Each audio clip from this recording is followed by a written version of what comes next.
Peggy 18.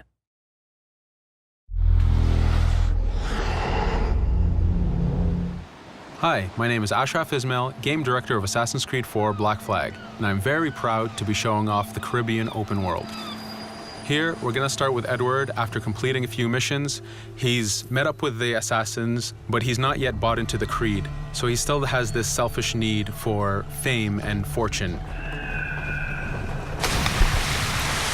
Edward is one of the most unique characters we've created for the Assassin's Creed universe. He is a man who is still trying to figure out who he is in life and what he wants to get out of it.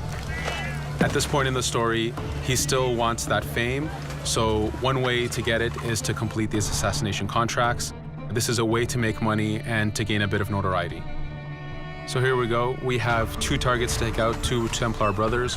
So we're going to accept the contract, and the world map is going to show us where this contract takes place. So we see here that the contract is actually very close to us. It starts in the village we're in, but as we zoom out, we want to show you the world that we have. Many locations, over 50 locations, centered by Cuba, the Bahamas, and Florida up north. This is a massive world. There's a lot to find and do in this Caribbean Sea. But now we'll get back to the Fisherman Village and go after our targets. The Fisherman Village, it's one type of location in this world. It's really here as a convenience to the player. This is where you can start missions, where you can shop to upgrade Edward and the Jackdaw itself. It's really about the mood and the ambiance of the Caribbean Sea. In the distance, we have a tavern that we're approaching. Taverns are places where you can hire crew, play mini games, drink if you wish. But for now, we're going to focus on the targets and take them out.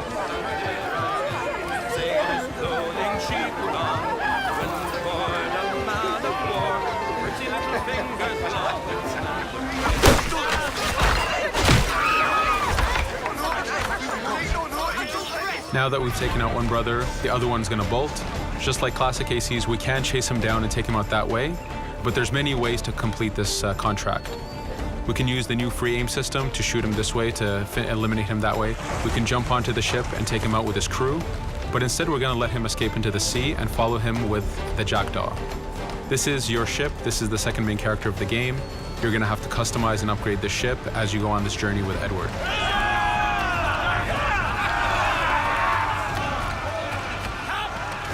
We've seamlessly gone from a ground chase right into a naval chase. We could destroy the ship and complete the contract that way, but instead, using the spyglass, we can see that he's carrying a lot of rum. Rum is important in the economy system. It's one way of making a lot of money if you sell it properly. So instead of destroying the ship, we're going to plunder that ship. Fire! Here you can see the upgrades that we've made into the naval combat. Using the front cannons, you can shoot chain shots to slow down the ship. Using the new round shot mechanic of trajectory aiming, you can aim for the hull and do a lot of damage this way. This specific enemy is what we call a frigate. Frigates are the type of ships that you need to destroy as fast as you can, because the longer the fight lasts, the more damage they're capable of doing. We have other enemy types like the Charger or the Man of War. The Man of War is a massive ship capable of carrying over 100 cannons. These are ships that you really need to upgrade to be able to face. But now that this frigate has been demasted, we can start the boarding. Boarding, it's very important. You are a pirate. This is how you gain cargo. This is how you take on ships. So here we can start the boarding from any orientation or angle we wish. The distance even matters. If you get too close, the 2 crews will just jump right into each other. If you start a bit further, you can jump in the water and go in for a sneak stealth attack. We have 2 objectives to accomplish for this boarding. We can take out the captain, and we need to take out some of his crew. So using the swivel gun, we will efficiently take out a lot of the crew. And now we'll go for the captain using Edward's navigation abilities. Here, again, using the new free aim system, we have a dangerous enemy on the other side taking out our crew. We can easily take him out with a headshot. So what we see here is that 2 ships have come together to create this 3D environment where, using your assassin abilities to navigate, to be stealthy, you can take the advantage and get the kill by surprise. Now that we've taken out the captain, we still need to take out a few of the crew members to complete this boarding. Now that we've plundered the ship, we're going to gain that rum that we saw earlier, but we're also going to gain ammo and crew members and some gold. With every boarding, there's 3 options that you can do with that ship. You can gain crew members, you can send the ship to your fleet if you wish, or you can salvage a ship to repair the Jackdaw if you took too much damage in the fight. In this case, since we did well, we're going to send the ship to our fleet. Now that we're back in the Caribbean Sea, we needed to make sure that every minute something is being advertised to the player, something new for the player to do. In this case, we have this uncharted location. These are what we call playas. We have over 75 of these in the Caribbean world. Every playa has something very important for the player to find, something that will help in upgrading Edward or the Jackdaw. So it's in your advantage to explore these locations.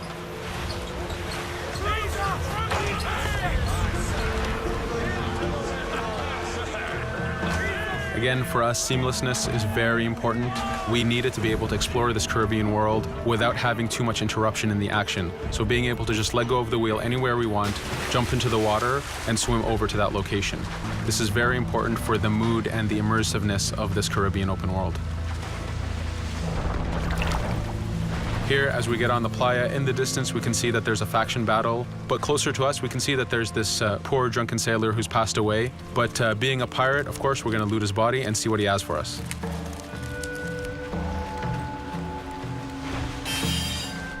So we found a treasure map. This treasure map is asking us to go to an island called Misteriosa.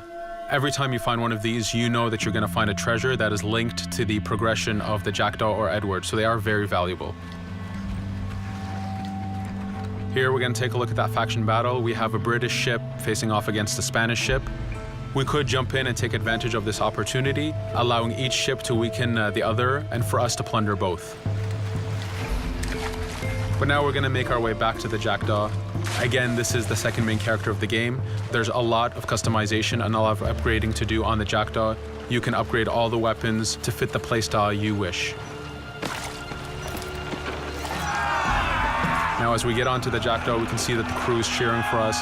Edward has a really close relationship with his first mate, Adewale, standing right there, and with his crew.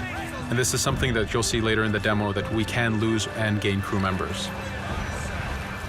Again, using the spyglass, we can really see the contents of a ship, but you can also assess the danger and threat level of these ships.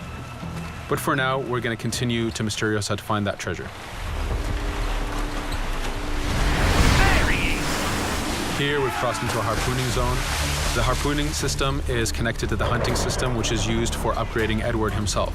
So you can upgrade the number of weapons he carries, the ammo that you can carry, and even his health. But for now, we've moved past that zone and we've got into a storm. Storms are very dangerous. If you're not careful, if you don't know how to navigate a storm, you will take damage to your ship and you will lose crew members. In the distance, we can see a water spout. This is a tornado in the ocean. These are very dangerous. They can suck you in, and when they do, they tear the ship apart and take out your crew. Here we can see its effect on a ship. This poor ship got sucked in and got destroyed. Storms are very dangerous, but we wanted the player to take advantage of this. When you've mastered a storm, when you know how these systems work, you can pull enemies into a storm and let the storm do damage for you. So there is a strategic element to using a storm in the world.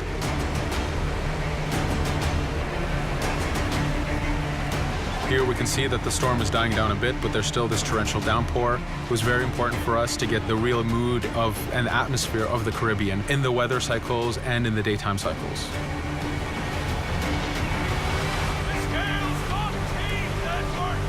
But here, since we've survived the storm, did pretty well, let's order our crew to sing. Sea shanties are a part of this game. It's a collectible that you can find in the world. So the more you find, the bigger playlist you have for your crew. But for now, we've made it to Misteriosa. So again, we're going to seamlessly get off our ship and explore this location. Misteriosa is a Mayan ruin. Mayan ruins are heavy with stealth and navigation capacities. There's a lot of treasures and hidden discoveries to be found in these locations.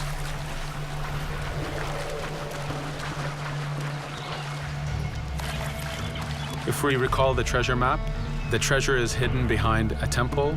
So just by quickly looking around, we can see that temple looks about right. So that's our objective, we'll head there. As we go this way, we can see there's a lot of guards on the beach. We could go in and fight them if we wish to, but to show off that this is a mini open world, we're gonna try to find a different route to get to our objective. Here, we've seen a guard. We don't wanna alert him, and we don't wanna alert the guards on the beach, so we're gonna use our stealth ability to take him out silently. No te muevas.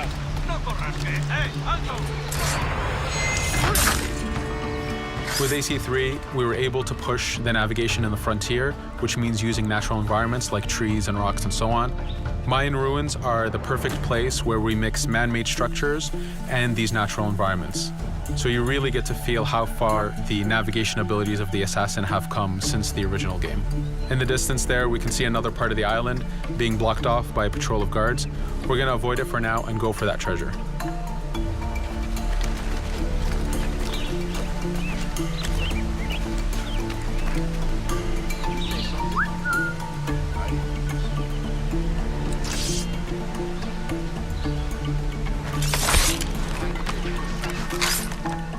It's important for us to be able to give the players new tools, specifically for stealth. In this case, we have the blowpipe.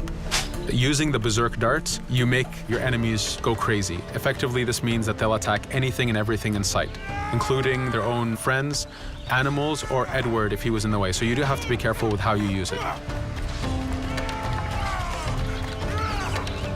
But now that we've caused a distraction, if we happen to fall down there, at least there's already a bit of damage done for us. But using our navigation skills, we're able to get past that area without any trouble. There in the distance, you can see the jackdaw placed exactly where you left it when you got onto this location. It's really important for us to show the beauty of this Caribbean world. The Caribbean has some amazing vistas, and we pushed ourselves to replicate this in the game.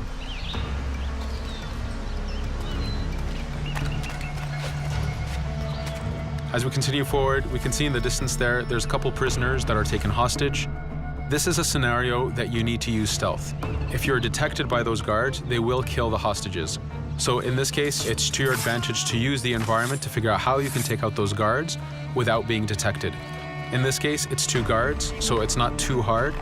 There are other scenarios where you have more guards and you have to figure out how you can take all of them out at the same time. Now that we've freed these prisoners, they are more than happy to join our crew. This is just one way of gaining crew members. As mentioned earlier, there's the taverns. There's actually many different setups of gaining crew.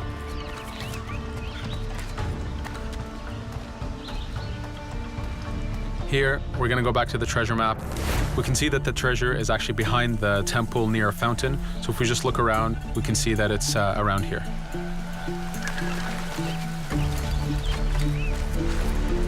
Now that we've found the treasure, what we've actually found is a blueprint. Blueprints are incredibly valuable for the upgrading of the jackdaw. This is how you can upgrade the biggest and most devastating upgrades of the ship. So here we're approaching a reach high point. Just like classic ACs, synchronizing with a reach high point reveals the contents of a location and the map itself. But as an added feature, because this game world is so huge, there are many different locations, this also becomes a fast travel point.